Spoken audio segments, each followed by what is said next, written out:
Une Tesla Model 3 perd la moitié de sa valeur en moins de 2 ans. Les concessionnaires refusent les reprises électriques. Le bonus écologique disparaît et votre investissement vert devient un gouffre financier. Voici pourquoi l'électrique d'occasion est devenu un piège mortel. Un Tesla Model 3 acheté 55 000 € en 2022 se retrouve aujourd'hui à 28 000 € sur le marché de l'occasion.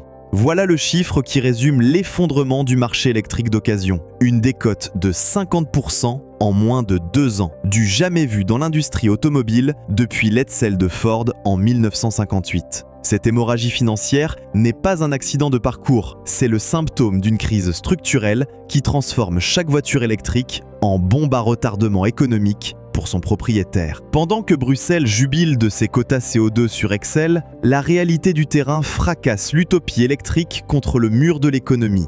Cette situation révèle l'ampleur du mensonge vendu aux Français depuis 5 ans. On leur a promis la révolution verte, ils héritent d'un gouffre financier sans précédent dans l'histoire de l'automobile européenne. Mais ce n'est que le début du cauchemar. L'occasion électrique, un marché qui s'effondre. Sur les parkings des concessionnaires, le spectacle est édifiant. Des BMW i3, des Renault Zoé, des Nissan Leaf s'entassent depuis des mois, étiquetés et réétiquetés à la baisse. Les vendeurs ne s'embarrassent plus d'euphémismes. L'électrique d'occasion, c'est mort. La mécanique est implacable. D'abord, l'acheteur potentiel a compris que le prix du neuf était artificiellement gonflé. Quand le bonus disparaît et que les constructeurs compensent par des remises de 15 000 € pour écouler leur stock, l'occasion devient mathématiquement absurde. Pourquoi acheter un modèle Y d'occasion à 45 000 € quand Tesla le brade à 42 000 € en neuf avec 2 ans de garantie supplémentaire? Cette arnaque de marché, créée par l'interventionnisme étatique,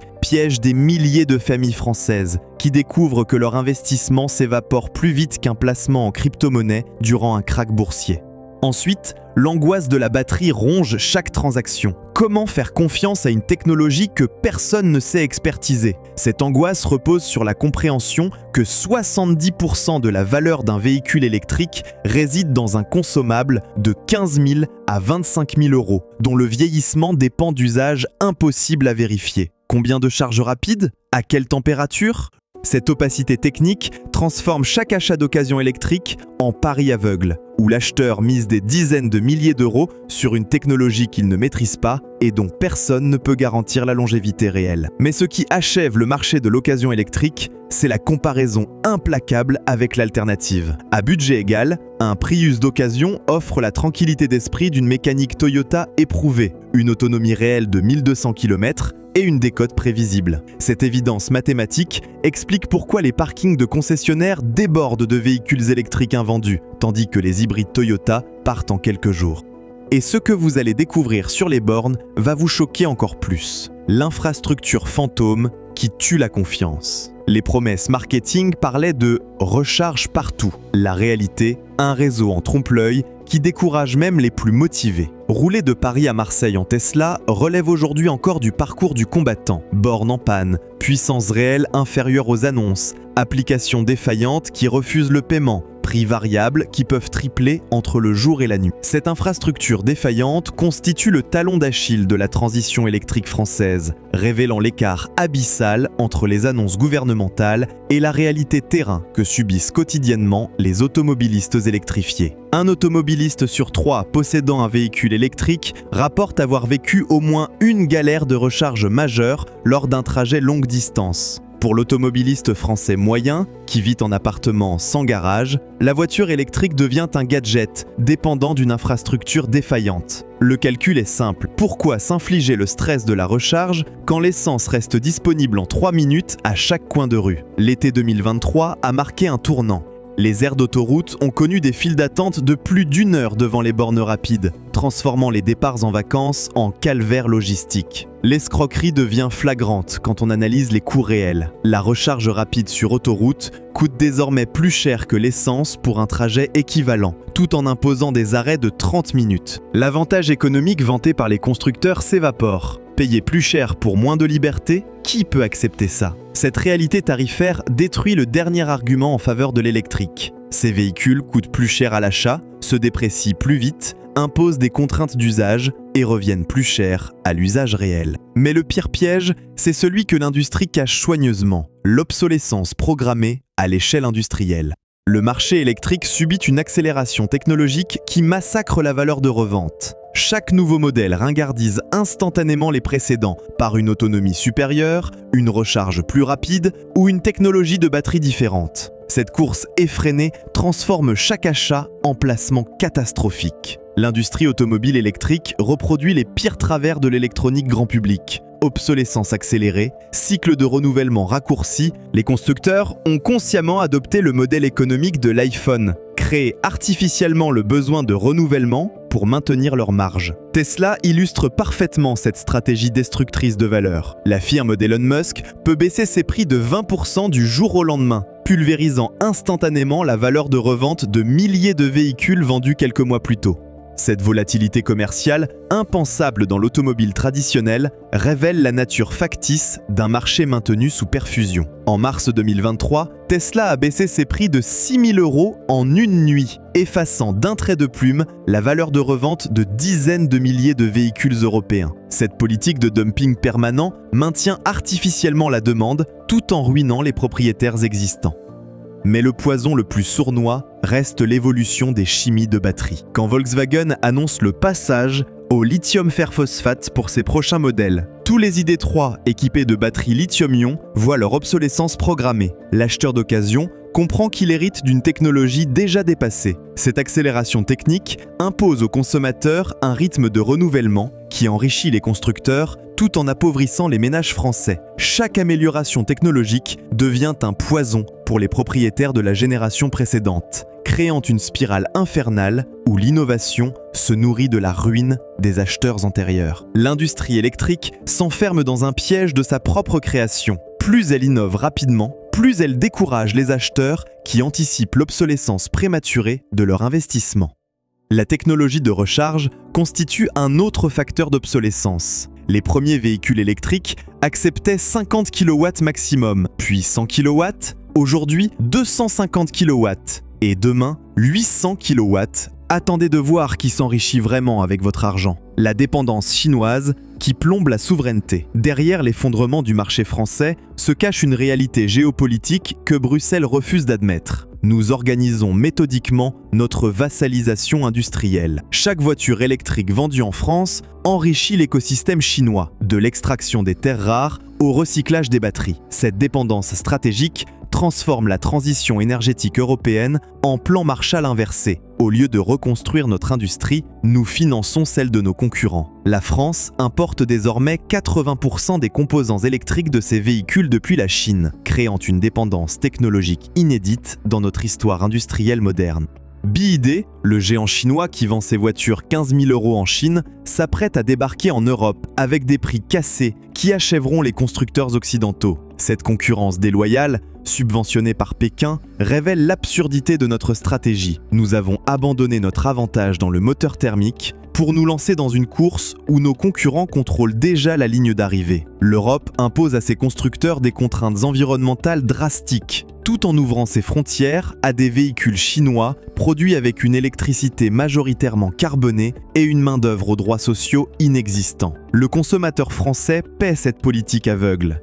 CATL, le géant chinois des batteries, équipe désormais BMW, Mercedes, Volkswagen et Tesla. Cette dépendance technologique place l'industrie automobile européenne sous contrôle chinois, créant un rapport de force où Pékin peut dicter ses conditions à nos constructeurs historiques.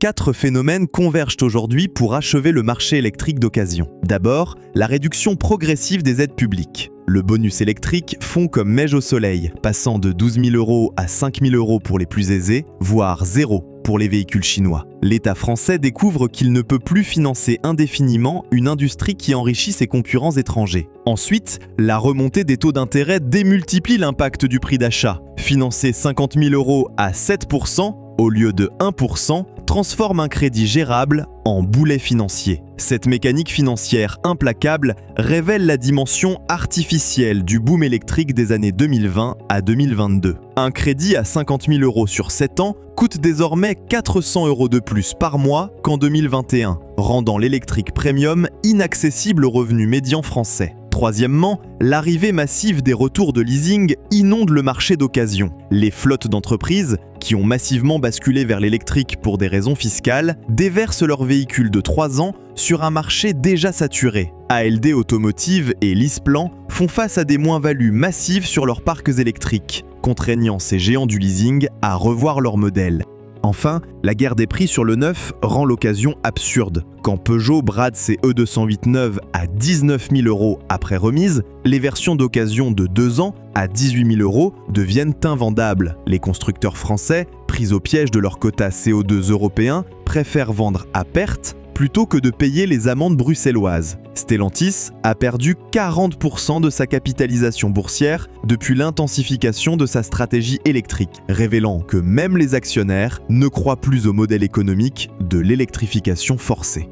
Les vrais gagnants et perdants de cette débâcle. Cette crise révèle crûment les rapports de force réels dans l'industrie automobile mondiale. Les perdants sont prévisibles. La classe moyenne française, prise en étau entre des véhicules électriques inabordables et des thermiques surtaxés. Les professionnels de l'automobile française trinquent également, contraints d'écouler des stocks. Stellantis, symbole de cette dérive, a vendu ses usines rentables pour financer une électrification qui enrichit ses concurrents asiatiques. Le site de Flins, berceau historique de la Renault 4, se reconvertit dans le recyclage des batteries chinoises, symbolisant la déchéance industrielle française. En face, la Chine encaisse les dividendes de sa patience stratégique. BYD, CATL et leurs concurrents contrôlent désormais une industrie européenne contrainte d'acheter leurs composants pour respecter les diktats de Bruxelles. Mais les vrais gagnants restent les bureaucrates non élus de la Commission européenne. Confortablement installés dans leurs bureaux bruxellois, ils cochent leur case CO2 sur Excel pendant que l'industrie européenne s'effondre. Les pièges cachés de l'occasion électrique. L'acheteur potentiel d'un véhicule électrique d'occasion navigue dans un champ de mine invisible. La garantie batterie, argument commercial principal, masque une réalité complexe. Elle ne couvre que la perte de capacité au-delà d'un seuil, généralement 70%, sans compenser la décote ni l'usage dégradé. Renault propose une garantie de 8 ans sur la capacité de ses batteries Zoé, mais uniquement si la dégradation dépasse 33%. En pratique, une batterie qui perd 30% de capacité en 6 ans reste dans les clous de la garantie, tout en divisant par 2 la valeur de revente du véhicule. L'historique de recharge rapide constitue un autre piège sournois. Les constructeurs admettent discrètement que la charge rapide répétée accélère le vieillissement. Tesla refuse catégoriquement de communiquer l'historique de charge de ses véhicules, même aux experts judiciaires en cas de litige. Cette opacité volontaire protège le constructeur tout en piégeant l'acheteur d'occasion. L'électronique omniprésente transforme ces véhicules en ordinateurs roulants, avec tous les risques que cela implique. Certains propriétaires de Tesla découvrent que remplacer l'écran central coûte 3 000 €, soit plus qu'un moteur de Clio révisé. La gestion des petits chocs révèle un piège particulièrement vicieux. Un accrochage bénin peut déclencher des procédures de sécurité qui immobilisent le véhicule pendant des semaines, le temps de vérifier l'intégrité de la batterie. AXA a publié en 2023 une étude démontrant que le coût moyen d'un sinistre électrique dépassait de 2 000 € celui d'un véhicule thermique équivalent. Solution concrète pour l'acheteur. L'automobiliste français dispose encore d'alternatives sensées. L'hybride Toyota reste la solution la plus rationnelle pour qui veut réduire sa consommation sans subir les contraintes de la recharge. La technologie HSD, éprouvée sur plus de 15 ans et 20 millions d'exemplaires, offre la fiabilité nippone avec une décote prévisible. Les Toyota Prius de 2010 roulent encore parfaitement aujourd'hui avec leur batterie d'origine. Pour les budgets serrés, l'essence atmosphérique japonaise conserve tous ses avantages. Simplicité mécanique, fiabilité, coût d'entretien maîtrisé. Un Suzuki Swift ou un Toyota Yaris d'occasion représentent infiniment moins de risques qu'une Renault Zoé au même prix. Un Toyota Yaris 1,0 VVTi consomme moins de 5 litres au 100 km en usage mixte, tout en coûtant 15 000 € de moins qu'un équivalent électrique européen.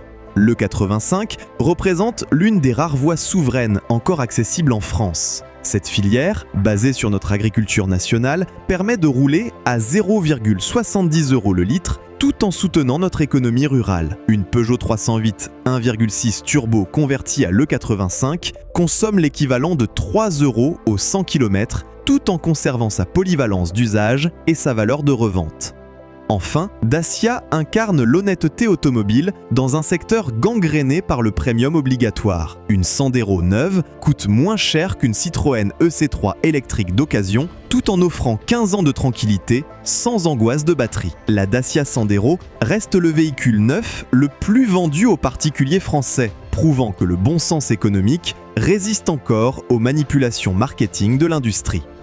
Cette crise de l'électrique d'occasion révèle l'échec d'une politique industrielle qui a sacrifié notre souveraineté automobile sur l'autel des lubies bruxelloises. L'effondrement des valeurs résiduelles constitue le symptôme le plus visible d'une stratégie suicidaire qui enrichit nos concurrents tout en appauvrissant nos compatriotes. Dites-moi en commentaire si vous avez vécu cette galère de l'électrique d'occasion et partagez cette analyse pour que vos proches évitent le piège. Cette mobilisation citoyenne reste notre meilleur rempart contre la désinformation massive qui accompagne l'électrification forcée de notre parc automobile. L'électrification forcée tue l'automobile française, mais le consommateur garde encore le choix d'y échapper. Chaque achat automobile devient un acte de souveraineté individuelle dans une Europe qui a abdiqué sa souveraineté industrielle collective.